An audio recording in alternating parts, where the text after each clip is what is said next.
السلام عليكم ورحمة الله وبركاته. إلى حضرة النبي المصطفى محمد صلى الله عليه وسلم وعلى آله وأصحابه وأزواجه وذرياته وأهل بيته أجمعين. شهدهم الفاتحة. أعوذ بالله من الشيطان الرجيم. بسم الله الرحمن الرحيم. الحمد لله رب العالمين الرحمن الرحيم مالك يوم الدين إياك نعبد وإياك نستعين اهدنا الصراط المستقيم صراط الذين أنعمت عليهم غير المغضوب عليهم ولا الضالين آمين. ثم إلى جميع المسلمين والمؤمنين والمؤمنات خصوصا آباءنا وأمهاتنا وأجدادنا وجداتنا ولمشايخنا ولمعلمنا ولذوي حقوق عن الشهد لهم الفاتحة. أعوذ بالله من الشيطان الرجيم. بسم الله الرحمن الرحيم. الحمد لله رب العالمين الرحمن الرحيم مالك يوم الدين إياك نعبد وإياك نستعين اهدنا الصراط المستقيم صراط الذين أنعمت عليهم غير المغضوب عليهم ولا الضالين آمين. وخصوصا لمصنف هذا الكتاب الفاتحة. أعوذ بالله من الشيطان الرجيم. بسم الله الرحمن الرحيم. الحمد لله رب العالمين الرحمن الرحيم مالك يوم الدين إياك نعبد وإياك نستعين اهدنا الصراط المستقيم صراط الذين أنعمت عليهم غير المغضوب عليهم ولا الضالين آمين. أعوذ بالله السميع العليم من الشيطان الرجيم. بسم الله الرحمن الرحيم. الحمد لله رب العالمين اللهم صل صلاة كاملة وسلم سلاما تاما على سيدنا محمد الذي تنحل بالعقد وتنفرج به الكرب وتقضى به الحوائج وتنال به الرغائب وحسن الخواتم ويستسقى الغمام بوجه كريم وعلى آله وصحبه في كل لمحة ونفس بعدد كل معلوم لك. اللهم افتح علينا حكمتك وانشر علينا من خزائن رحمتك يا أرحم الراحمين. اللهم رب اشرح لنا صدورنا ويسر لنا أمورنا واحلل عقدة من ألسنتنا يفقه أقوالنا. اللهم زدنا علما نافعا ورزقا واسعا وعملا متقبلا. وصلى الله على سيدنا محمد وعلى آله وصحبه وسلم والحمد لله رب العالمين. ثم الحمد لله رب العالمين وبه نستعين على أمور الدنيا والدين والصلاة والسلام على سيدنا وحبيبنا وشفيعنا ومولانا محمد وعلى آله وأصحابه ومن تبعهم بإحسان إلى يوم الدين. قال سبحانك لا علم لنا إلا ما علمتنا إنك أنت العليم الحكيم. رب اشرح لي صدري ويسر لي أمري واحلل عقدة من لساني يفقه قولي ولا حول ولا قوة إلا بالله العلي العظيم. Alhamdulillah, Pak-pak, ibu-ibu, tuan-tuan, puan-puan, muslimin, muslimat yang dirahmati Allah SWT insya-Allah sekalian. Pertama kita syukur kehadrat Allah Subhanahu wa taala dengan limpah kasih sayang daripada Allah. Allah Taala telah pun memanjangkan usia kita pada hari ini. Pertama, dapat hidup di muka bumi Allah SWT atas maksud untuk memperbaiki segala amal kita supaya amal kita bertepatan dengan kehendak Allah Ta'ala yang Allah redha. Tersyukur juga pada Allah Subhanahu Wa Ta'ala, nama kita tersenarai pada malam ni, iaitu kehadiran di Surau Haji Leman. Banyak-banyak tempat dalam kampung ni, inilah salah satu tempat yang mana Allah Subhanahu Wa Ta'ala pilih untuk turunkan kebaikan demi kebaikan, keberkahan demi keberkahan. Iaitu di Surau Haji Leman ni. Jadi kita syukur pada Allah Subhanahu Wa Taala. Tak tahulah apa kebaikan kita yang telah kita buat, yang Allah Taala suka pada kita, Allah pilih kita pada hari ini. Jadi kita syukur, terima kasih pada Allah kerana Allah Taala masih beri peluang pada kita untuk kita memperbaiki amal kita. Insya-Allah summa kemudiannya kita sambung pengajian kitab Ushul Tauhid karangan Syekh Tuan Husin Kedah. Kita sambung pengajian kita kitab Ushul Tauhid pada muka surat 57. Jawi. Yang Rumi 78. Rumi 78. Ada yang kurang daripada itu, ada yang lebih sikit. Dia ada tengok cetakan yang mana. Ada yang 78, ada yang 76 mungkin. Salah? Oh, 100 lebih. Mana save lah. Minta maaf lah sebab saya tak pakai kitab tu. 100 144. 144. Kita tiba situ tambih. Betul? Tiba pada perkataan tanbihun. Tambih. Kalau diwakafkan bunyi tambih. Apa itu tambih? Tambih ni satu peringatan. Qala musannif rahimahumullahu ta'ala wa nafa'ani wa iyyakum bi ulumin fi daraini amin. Tanbih ni apa? Ini suatu peringatan. Syekh ni nak bagi peringatan pada kita. Sebelum akhirkan dalam bab solat ini, Syekh ni nak memberi peringatan kepada kita supaya kita ingat betul-betul. Lepas ni dah masuk bab lain dia kata Jadi ingat betul-betul. Itu dia kata tambihun. Ini suatu peringatan. Apa dia? Dan diriwayatkan daripada Sayyidina Ali karamallahu wajhah. Ini gelaran kepada Sayyidina Ali. Banyak yang meriwayatkan mengatakan sebab kenapa mendapat gelaran karamallahu wajhah. Ada juga riwayat mengatakan bahawa Sayyidina Ali dia tidak pernah pada ketika umur usianya tidak pernah menyembah berhala. Ini satu riwayat. Ini ada satu riwayat. Ada lagi riwayat-riwayat lain. Kenapa Sayyidina Ali mendapat gelaran karamallahu wajhah.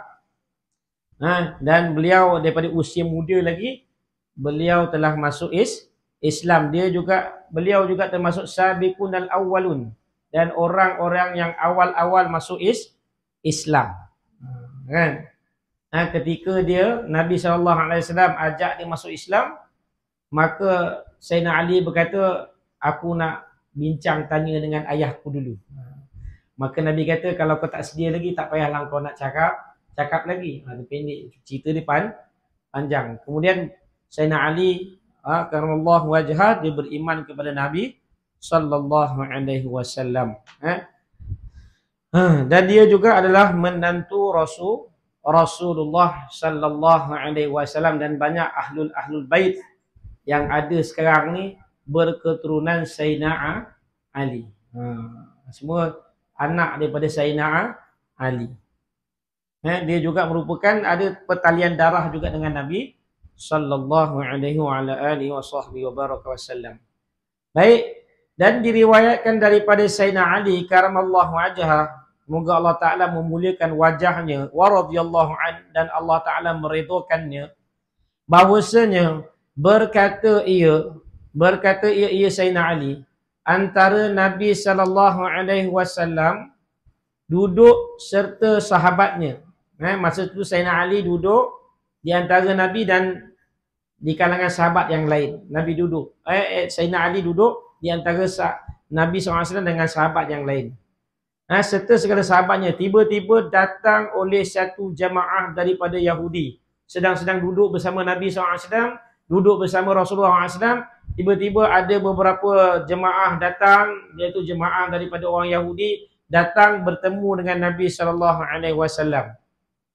Maka berkata mereka daripada jemaah Yahudi itu, hai Muhammad SAW, kami hendak bertanya akan dikau daripada beberapa kalimah. Jadi Syekh orang Yahudi ni nak tanya pada Nabi. Orang Yahudi ni semua, mereka ni semua ni ahli kitab. Mereka mengaji kitab, mereka mengaji kitab Taurat, mereka mengaji kitab Injil. Semua mereka ni tahu saja dia nak test Nabi.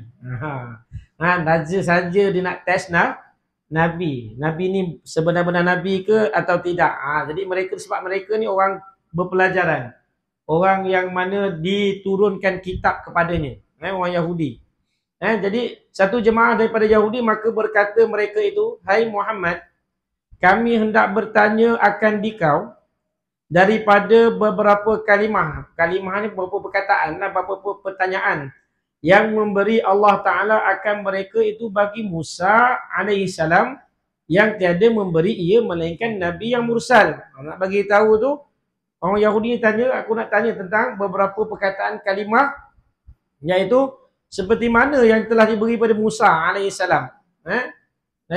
Nabi Musa alaihissalam yang tak diberi kepada orang lain, melainkan orang yang Allah Ta'ala utuskan, iaitu orang mursal, iaitu segala rasul-rasul je yang Allah Ta'ala wahyukan, bukan pada orang lain, orang yang khusus pada Nabi-Nabi. Atau malaikat yang muqarrabin, malaikat yang hampir dengan Allah Subhanahu Wa Ta'ala.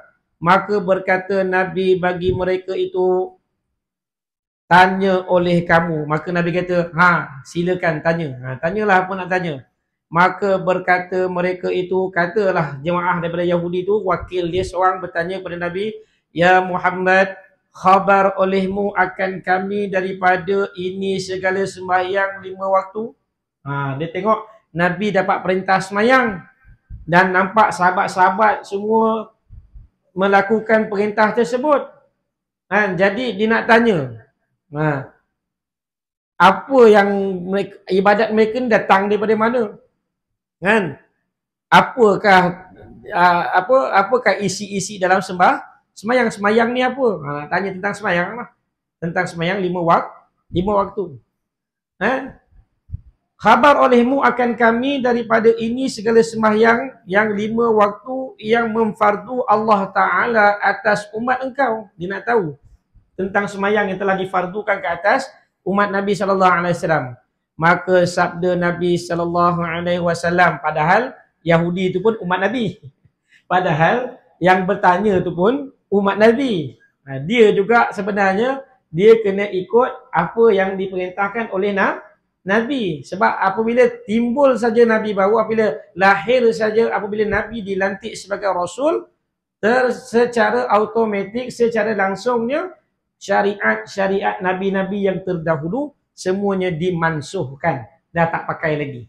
Amal ibadat dia semua dah tak pakai lagi. Dia kena ikut cara Nabi SAW. Sebab itulah besok Nabi Isa alaihissalam yang kita imani bahawa dia telah diangkat oleh Allah Ta'ala ke langit, dan besok akan turun untuk membantu Imam Mahdi untuk membunuh Dajjal.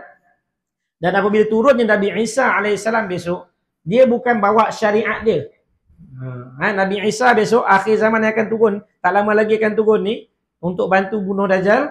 Maka dia turun tu, dia bukan bawa syariat dia. Sebab Nabi Isa tu ada syariat dia sendiri. Dia ada dapat kitab Injil.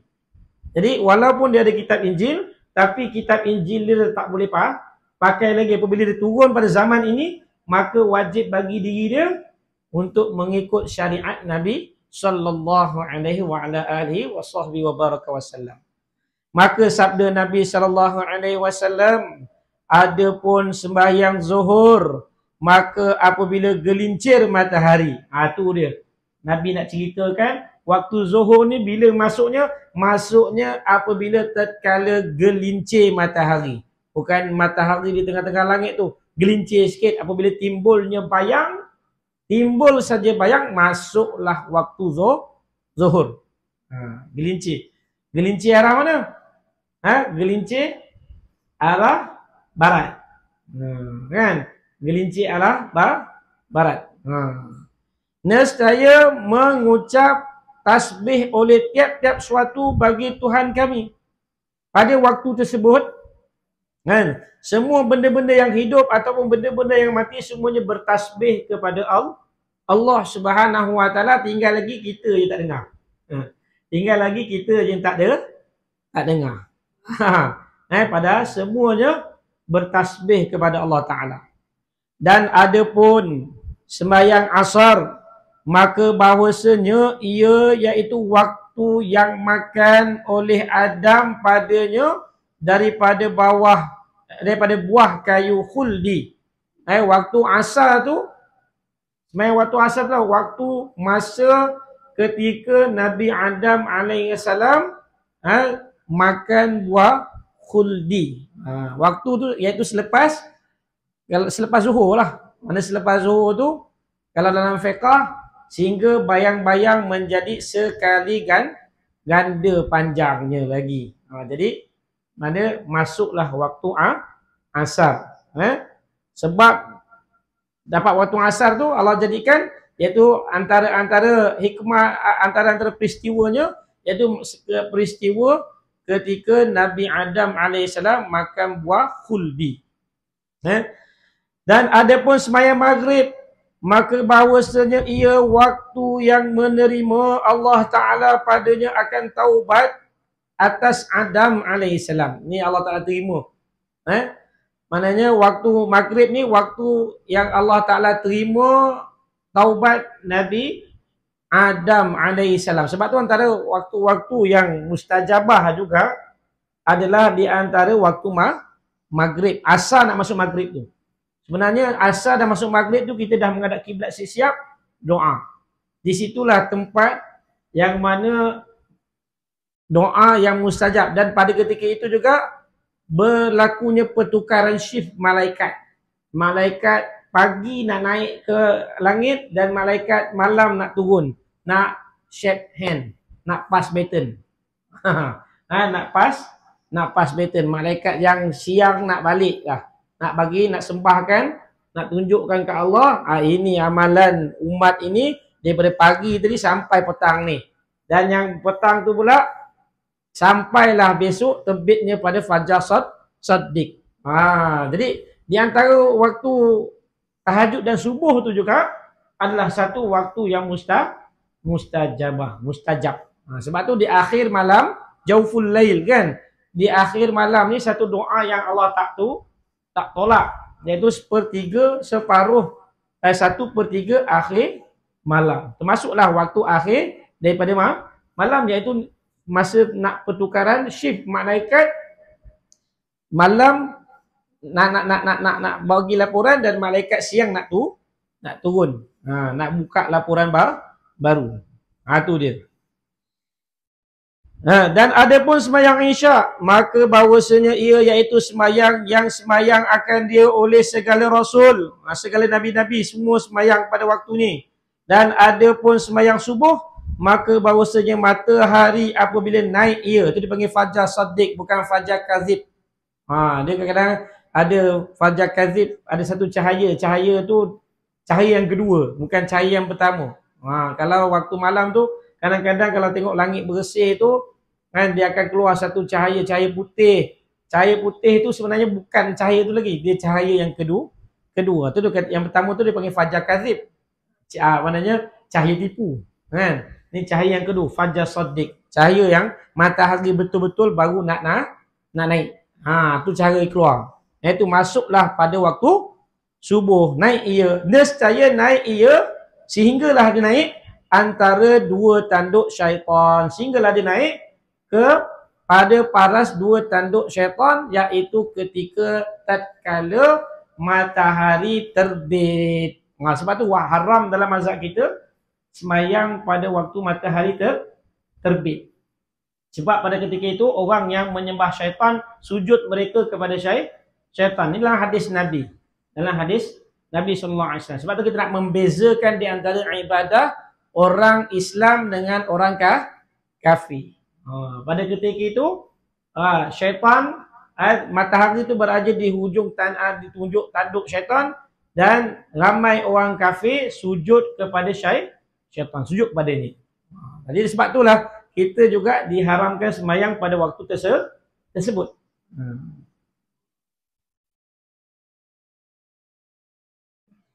Dan sujud baginya apa? Bagi syaitan itu oleh sekalian kafir.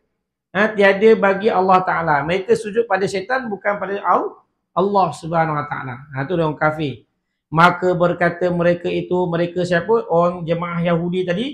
Bagi Nabi SAW, benar engkau memang betul. Kan? Maka berkata mereka itu pula, berkata lagi jemaah Yahudi tadi, maka apa pahala bagi orang yang sembahyang demikian? Dia tanya tentang pahala, tentang sawab, tentang apa ganjaran. Kalau umat kau sembahyang ni, 5 waktu ni semua dia tunaikan ni, kan, apa ganjaran dia? Kan, mesti setiap amalan yang Allah Ta'ala telah perintahkan mesti ada janji-janji dia. Kan? Setiap perintah Allah ada janji-janji Allah. Buat baik, dapat baik. Buat buruk, dapat buruk. Setiap apa juga kita amalkan, sama ada perintah ataupun larangan, ada janji-janji Allah. Jadi dia tanya tentang janji Allah terhadap siapa yang mengamalkan sembahyang. Maka apa pahala bagi orang yang sembahyang demikian? Segala sembahyang yang tersebut itu. Maka sabdanya sallallahu alaihi wa ala alihi wa sahbihi wa baraka wasallam, adapun sembahyang zuhur, siapa yang sembahyang zuhur, maka bahawasanya ia seorang yang sembahyang zuhur tu, waktu yang dinyalakan padanya api neraka Jahannam, pada waktu zuhur tu, iaitu waktu yang mana dinyalakan api neraka Jahannam, maka tiada daripada seorang mukmin yang beriman, orang yang beriman yang sembahyang ia zuhur itu akan ini sembahyang zuhur melainkan mengharam Allah Ta'ala atasnya akan seksa neraka Jahannam pada hari kiamat. Ini kelebihan sembahyang zuhur. Orang tanya apa fadilat sembahyang zuhur. Setiap sembahyang dia ada fadilat masing-masing. Sebenarnya bukan satu je, banyak. Syekh ni datangkan satu saja. Banyak tentang kelebihan sembahyang waktu zuhur. Salah satunya iaitu dia akan diselamatkan daripada azab api neraka Jahannam. Maka dia takkan kena kat atas dia. Dia takkan kena seksa. Siapa sembahyang zuhur, dia takkan diseksa di akhirat besok, tak dimasukkan ke dalam api neraka Jahannam. Tapi bukannya sekali dia sembahyang, dia pandai konon dia sembahyang zuhur sekali, lepas tu besok tak sembahyang. Jangan macam itu pula, jangan faham macam itu. Ini maknanya dia buat istiqamah lah. Bukan saja-saja dia nak tinggal. Dia kata, nak selamat, aku sembahyang zuhur je lah, sembahyang lain tak payah. Dia pandai pula, sembahyang zuhur je, dia sembahyang lain tak payah. Jangan faham macam itu. Jangan faham macam itu. Nak bagi tahu ada jaminan daripada Allah Subhanahu wa Ta'ala. Tapi sebenarnya hakikat apabila orang dah kenal Allah dah, dia tak, istilah tinggal semayang ni tak ada lagi dah. Istilah tinggal semayang ni tak ada lagi dah. Sebenarnya kalau orang betul-betul kenal Allah ni, istilah tinggal semayang sengaja tak ada. Sebab tu timbulnya hukum qada tu sendiri pun bukan pasal qada dengan sengaja. Qada yang tak sengaja. Sebab tu tak boleh tinggalkan sembahyang dengan sengaja, tak boleh. Walaupun dia qada lepas tu, tak boleh. Satu kesalahan. Dan ada pun sembahyang asar, maka bahawasanya ia waktu yang makan oleh Adam padanya. Makan oleh Adam padanya daripada buah kayu khuldi, maka tiada seorang mukmin, iaitu orang yang beriman, yang sembahyang ia akan ini sembahyang asar, melainkan keluar segala dosanya daripadanya. Bukan daripada orang lain, dosanya daripada dia lah. Dosanya daripadanya seperti hari yang beranak akan dia oleh ibunya. Kemudian membaca Nabi SAW, hafizu ala salawati was salatil wusta wa qumu lillahi qanitin. Jadi kelebihan sembahyang asar, siapa yang sembahyang asar, maka Allah Ta'ala akan hapuskan segala dosa-dosanya seperti mana bayi yang dilahirkan semula. Besar. Kalau orang tengok, orang tak nampak aja. Kita banyak dosa, tapi dosa di sini disebut umum. Kalau setengah ulama katakan dosa-dosa kecil. Dosa besar tak terampun melalui taubat. Tapi apa pun hak Allah. Pengampunan bukan hak kita. Pengampunan adalah hak Allah. Allah nak ampunkan, bersihkan dosa kita. Apa salahnya? Kan? Tak ada masalah pun. Itu terpulang. Ini rahmat. Itu dia kata rahmat Allah Subhanahu wa taala. Semata-mata rahmat. Banyak Allah Taala beri kelebihan kepada umat ini yang tak ada pada umat-umat yang terdahulu. Sebab tu kita syukur jadi umat Nabi sallallahu alaihi wasallam. Maka setelah itu Nabi pun baca hafizu ala salawati was salatil wusta wa qumu lillahi qaniti, artinya pelihara oleh sekalian kamu atas segala sembahyang yang 5 waktu dan sembahyang wusta, iaitu sembahyang asar. Dalam tafsir mengatakan makna wusta itu adalah sembahyang asar. Wusta. Sebab tu jaga. Sembahyang. Banyak kelebihan lagi. Siapa yang jaga sembahyang asar kan? Asar ni juga termasuk dalam, ada juga mengatakan sembahyang subuh. Sebab tu dah setengah hadis mengatakan man salatal bardain dakhalal jannah. Barang siapa yang sembahyang 2 waktu sejuk, maka akan dimasukkan dalam syurga. Bermulanya waktu sejuk, waktu asar, berakhirnya waktu sejuk adalah waktu subuh. Tu solat tu banyak kelebihan solat asar tu. Banyak lagi. Kalau tengok dalam hadis lain juga, siapa yang meninggalkan solat asar ni, dia seolah-olah seumpama kehilangan ahli keluarga dia. Itu dalam hadis lain. Siapa yang tinggalkan sembahyang asar ni seumpama dia kehilangan ahli keluarga dia. Macam mana ahli keluarga dia hilang? Dia pergi kat luar negara, dia pergi Brazil. Saya sebut Brazil sebab nak pergi Brazil. Kan? Sebut Brazil kan, pergi Brazil, tiba-tiba pergi Brazil dengan keluarga, hilang keluarga dia. Apa jadi kat situ? Mana nak pergi, dah lah bukan tompek kan? Siapa nak tolong? Macam gitulah besok di akhirat. Allah Ta'ala akan beri azab dia begitu, seolah-olah dia kehilangan keluarga. Dia rasa dia seorang yang musibah. Macam mana kehilangan keluarga? Orang yang kehilangan keluarga dia tahulah. Yang pernah merasai kehilangan keluarga, dia tahulah. Kan? Macam orang meninggal macam mana? Kalau ahli keluarga kita meninggal, kan? Yang kita cintai meninggal, kan kita rasa lain. Dah tak rasa, tak ada siapa lagi. Itu seorang. Ini ahli keluarga, seluruh tak ada. Allah. Sebab tu jangan tinggalkan sembahyang. Itu waktu asar aja, banyak lagi. Dan berdiri oleh sekalian kamu daripada hal taat sekalian kamu bagi Allah Ta'ala. Dan ada pun sembahyang maghrib, maka bahawasanya ia waktu yang terima Allah Ta'ala akan taubat Nabi Adam padanya. Maka tiada daripada seorang mukmin, orang yang beriman, yang sembahyang ia akan ini sembahyang maghrib itu, kemudian meminta ia akan Allah Ta'ala akan sesuatu.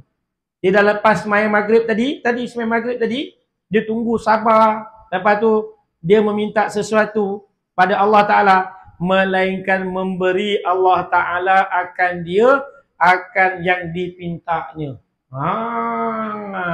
Sebab tu kena tunggu doa imam. Jangan pergi-pergi, jangan cepat-cepat, doreh-doreh, lari. Kalau sembahyang berjemaah. Waktu maghrib. Tadi saya doa banyak doa baik-baiknya tu. Doa supaya kaya, mudah Allah bayar hutang kita, segala hutang diselesaikan. Semoga Allah Ta'ala redha kita. Jadikan anak-anak keturunan kita semuanya keturunan yang baik-baik. Semua doa tadi, dalam doa yang saya baca tadi, itu semua doa yang baik-baik. Jadi, ni hadis nak beritahu pada kita bahawa Allah Ta'ala terima doa satu orang yang telah berdoa selepas sembahyang maghrib. Lagi-lagilah kita lakukan secara berjemaah. Lagilah besar dia punya nilainya dengan berbanding dengan seorang diri. Dan ada pun Aisyah, maka bahawasanya ia satu kelam, iaitu gelap lah, satu kelam, dan hari kiamat satu zulumat, satu kegelapan pula. Maka tiada daripada seorang mukmin yang sembahyang ia akan ini sembahyang, iaitu sembahyang isyak, melainkan mengharam Allah Ta'ala atasnya akan kelam, iaitu kegelapan neraka. dan memberi dia akan daripada nur, iaitu cahaya, lalu di atas sirat. Besok Allah Ta'ala mudahkan, nak bagi tahu, permudahkan lalu titian sirat. Sebab titian sirat ni banyak riwayat mengatakan, ada yang kata nak lintas titian sirat ni seperti mana berjalan di hujung pedang yang tajam. Ada yang kata seperti nak lalu di atas selai rambut yang dibelah 7. Nak bagi tahu punya susah Rambut selai tak dibolah pun dah susah nak lalu. Apatah lagi rambut tu dibolah bola 7, nak bagi tahu kepayahan. Tetapi dengan asbab istiqamah kita jaga semayang, terutamanya semayang Isyak, maka Allah Ta'ala akan beri kita misbah, lampu, nur, cahaya untuk kita melalui jambatan titian sirat supaya kita nampak jalan tersebut. Sebab paling titian sirat panjang dia 1,500 tahun. Panjangnya titian sirat 1,500 tahun. 500 tahun mendaki, 500 tahun mendata, 500 tahun menurun. Panjangnya titian sirat. Bukannya kira panjang pakai pembaris, tahun kiranya. Kira. Dan bawah dasar di bawah titian sirat adalah neraka Jahannam. Yang apabila jatuhnya seseorang itu sampai ke dasar, 500 tahun mau sampai. Punya dalamnya titian sirat ini yang diberitakan oleh Nabi SAW. Jadi kita yang meyakini, kita yakinlah. Bukan yang bagi tahu kita tu pemborak. Dia bagi yang tahu kita tu Al-Amin, yang tak pernah berbohong. Jadi kita kena yakinlah. Sebab tu jatuhnya satu orang daripada titian sirat sehingga ke dasar tu 500 tahun dalamnya. Allah tak tahu punya bawah. Sebab tu kita nak elakkan daripada perkara tersebut, jagalah sembahyang. Sebab tu Nabi telah memberi 5 keistimewaan bagi siapa yang menjaga sembahyang. Dan banyak dia ada dari tampal-tampal kat masjid-masjid juga ada. Salah satunya pertama sekali diberkati rezeki dia. Terutama kat dunia ni rezeki berkat. Siapa tak semayang confirm walaupun rezeki dia halal tak berkat. Sebab tu cakap halal satu perkara, berkat satu perkara. Tak nak kena bagi tahu.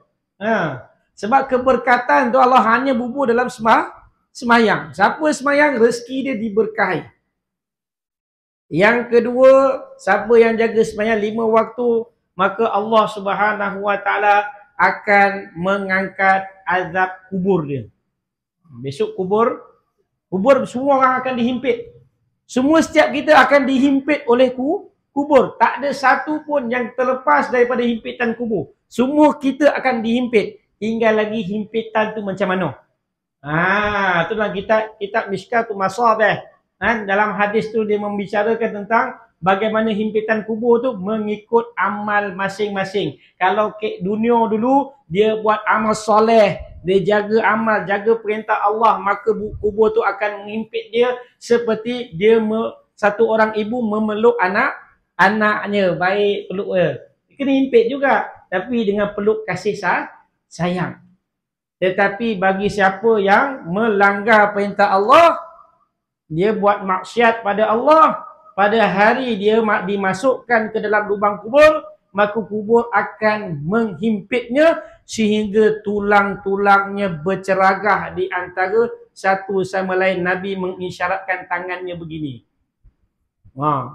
Sehingga tulangnya remuk, dia berlanggar di antara satu sama lain, dihimpit oleh kubur. Allah Akbar. Sebab tu penting jaga sembahyang, jangan tinggal sembahyang.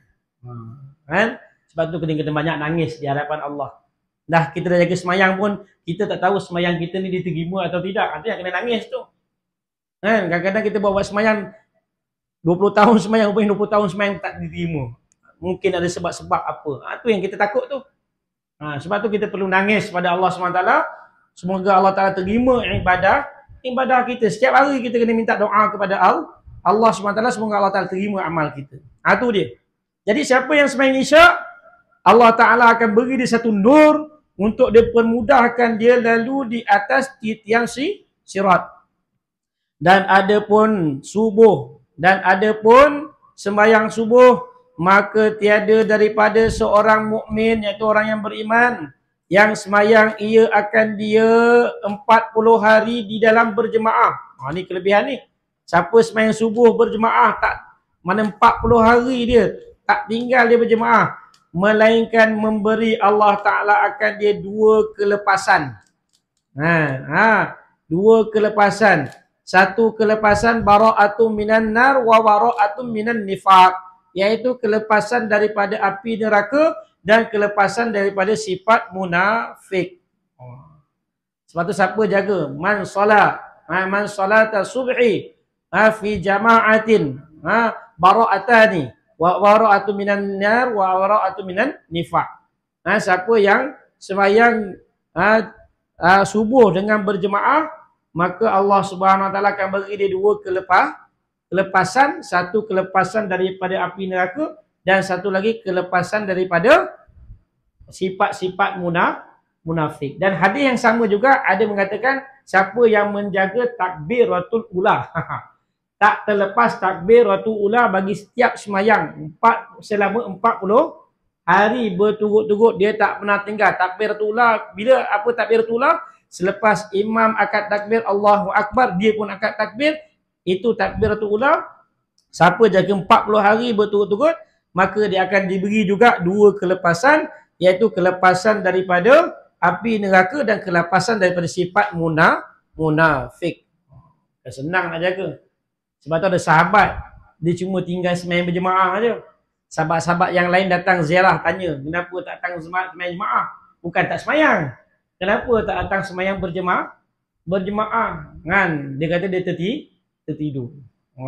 Dia terlena. Kan semua sahabat semua ucapkan takziah kepada dia. Hari ni kita takziah pada orang meninggal je.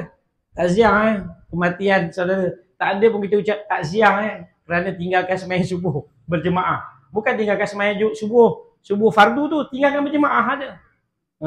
Kan? Nak dapatkan takbiratul ula tu, dikorbankan seluruh harta, seluruh bumi ni pun, seluruh dunia ni, nak dapatkan satu takbiratul ula takkan mampu, takkan sama nilai seluruh dunia. Sebab apa? Ganjaran tersebut kekal di akhirat. Dunia ni sehebat mana pun ganjaran yang ada kat dunia, pasti dan pasti ia akan binasa. Sebab tu tak boleh nak dunia ni tak ada nilai. Di sisi Allah, Allah kata dunia ni tak lebih daripada sebelah kepak nyamuk. Dunia ni tak lebih daripada sebelah kepak nyamuk. Kan ada peristiwa kan. Kenapa dia cakap tak lebih pada sebelah kepak nyamuk? Ketika nyamuk yang diperintahkan untuk masuk ke dalam hidung Namrud. Kan kisah Namrud kan. Namrud orang yang nak menghinakan Nabi Ibrahim AS. Allah Ta'ala itu dalam tafsir Ibnu Katsir. Kisah itu dalam tafsir Ibnu Katsir. Nyamuk tu masuk dalam hidung siapa? Dalam hidung Namrud. Kan? Kemudian dia gigit otak dia sehingga otak dia mengecut. Kan? Sehinggalah ada riwayat dia kata apa? Namrud letak syarat. Kalau rakyat dia nak jumpa dia, syarat dia kena ketuk kepala dia dulu. Allah nak hinakan dia tu. Kan? Dia nak hina Nabi Allah. Tapi Allah hina dia secukup-cukupnya. Syarat nak jumpa dia, kena ketuk kepala dia dulu. Setiap kali jumpa, ketuk kepala. Setiap kali jumpa, ketuk kepala. Sampailah pecah kepala dia, mati dia, Namrud tu, maka keluarlah nyamuk daripada hidung Namrud. Dan kemudian kepaknya telah patah. Apabila lepas tu Allah Ta'ala offer pada dia, wahai nyamuk, apakah kau nak ganjaran apa daripada apa yang kau nak senang sekarang ni? Dia dah buat laksanakan perintah Allah tadi. Okey, sekarang kau nak apa? Adakah semua dunia ni kau nak? Aku akan bagi. Maka nyamuk tu kata apa? Tak nak. Aku hanya nak kepak aku saja. Nak bagi tahu nikmat Allah Ta'ala tu besarnya. Kepak tu saja. Aku nak kepak saja. Kalau ada dunia pun kepak tak ada jalan, apa guna? Kan? Macam kita lah, harta banyak, kaki kodong. Apa dari mana? Tak ada apa-apa. Kan? Nikmat Allah tu besar tu. Tu cakap, dia nak bagi tahu tu, dunia ni tak lebih nilai dia daripada sebelah kepaknya nyamuk. Hari ni itulah yang ramainya manusia berebut-rebut atas perkara tersebut. Sehingga bergaduh, sehingga berbunuhan. Banyak pembunuhan berlaku pun atas dasar perebutan harta yang tak pasti. Harta tu pun tak pasti pun. Dia nak boleh pakai, kadang dapat kat dia tak sempit dalam hati. Banyak berlaku. Tapi berebut. Sebab apa? Gelap akhirat. Tak nampak akan cahaya akhirat. Jadi semoga Allah Ta'ala beri pada kita cahaya supaya kita dapat berjalan menuju ke redaan, kepada redha Allah Subhanahu Wa Ta'ala. Sikit lagi.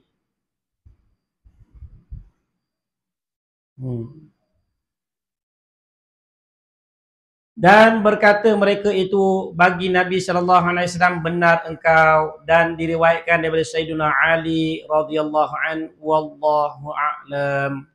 Tiba situ.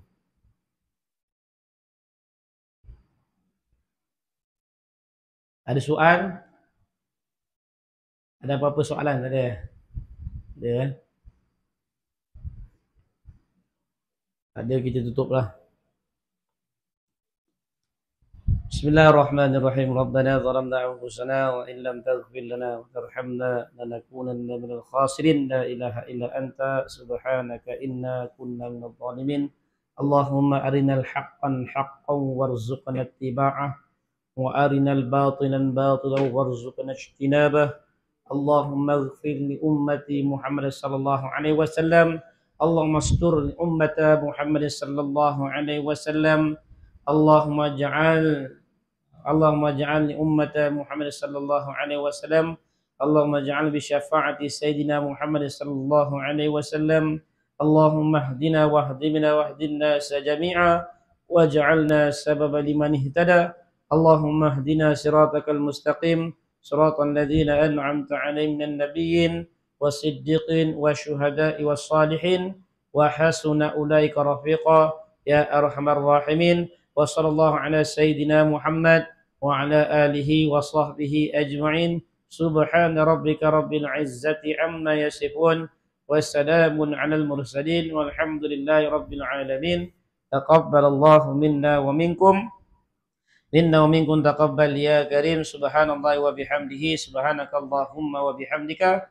Asyhadu an la ilaha illa anta astaghfiruka wa atubu ilaih.